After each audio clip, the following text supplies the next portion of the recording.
Hey folks, Sheldon from the Outlaw Speed Shop.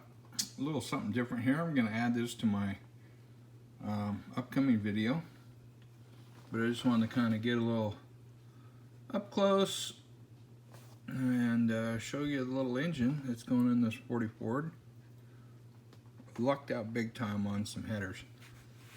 I had some 3D printed, they're 3D printed big block Chevy 90-degree headers, which means they come out and they turn to the outside. Instead of going back, they go 90 degrees.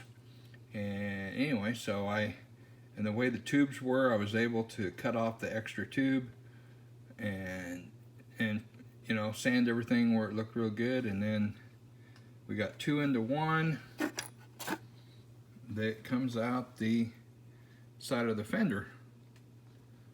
And then tonight, I've been over here. I finally got all. Oh, let's go keep up on the engine. Still got all the accessories I've been working on. So we got the crank there. We got a big block Chevy water pump on there, adapted to fit perfectly. Alternator and a external oil pump over here. And somewhere in here, I got to get a power steering.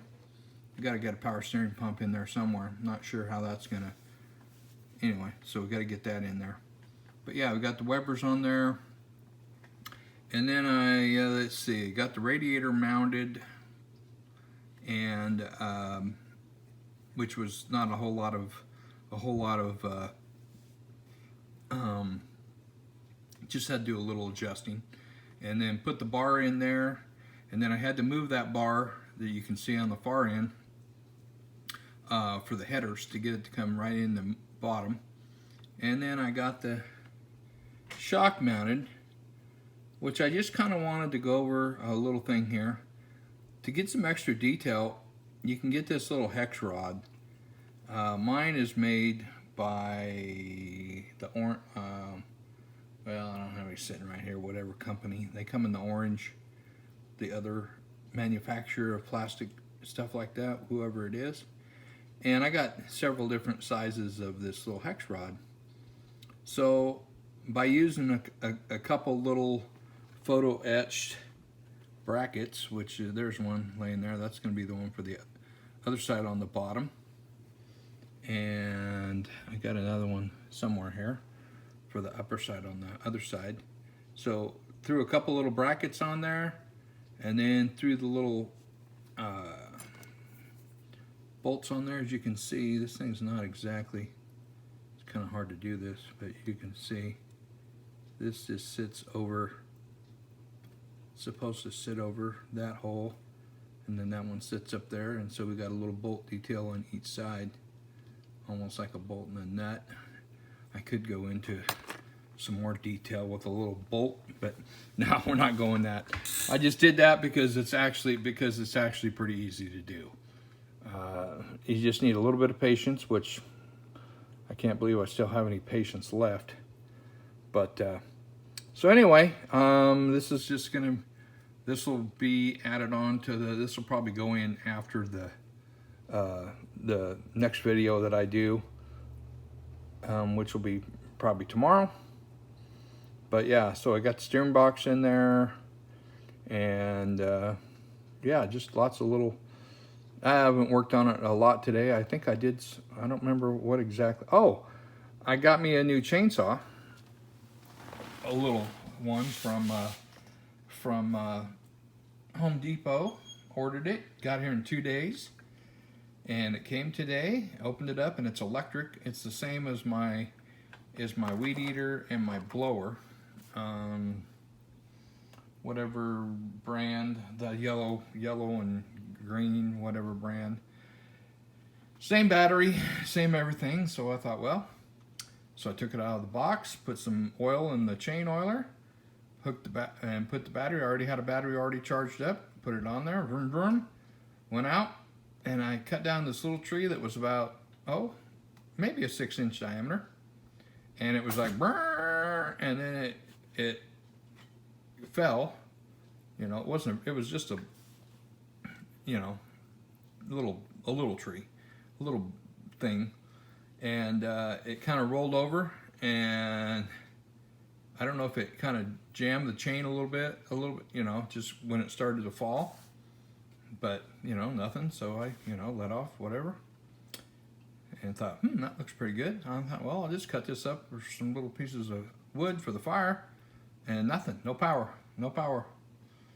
And I jacked around with it and whatever. So I had to call and talk to somebody and order another one, and they're going to come pick this one up. But at least it was easy to take care of. But I don't know what the hell happened to it. Also, I did a little work on the rear springs too. Mainly because you can see the back line is where it used to be, the center, and the front line is where it needed to be. So what I did is I added let's see if we can see it here. I added a little piece of tubing onto the back of the spring, because the spring used to just sit in there between two rods. So I put a little rod on there and then sucked it through there, so that added the length that I needed. And then I needed to redo the front one, and so I did. So I put this new mount on the front there, and then I've got this little tube in there. I wasn't exactly sure where the end product was going to be as far as the ride height. So I just kind of put that in there to kind of hold the spring, to kind of get everything until I get the ride height and everything. But man, she's getting closer. Get this other shock taken care of.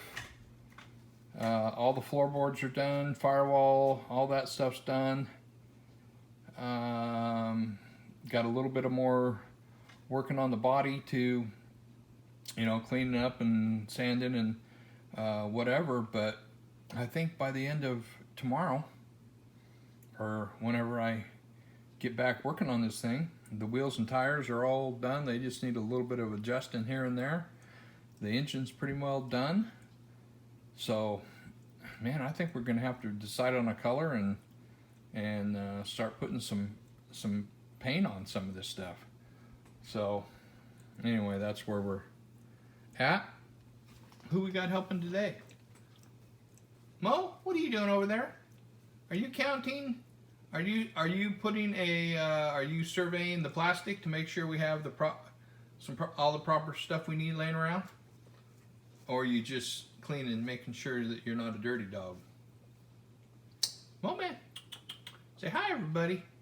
So I'm Mo Man. I'm a very, very nice little boy. I don't get in any trouble. Nope, except for getting up on the bench here and getting into some trouble. So anyway, okay folks. That's going to do it for today. We'll catch y'all later.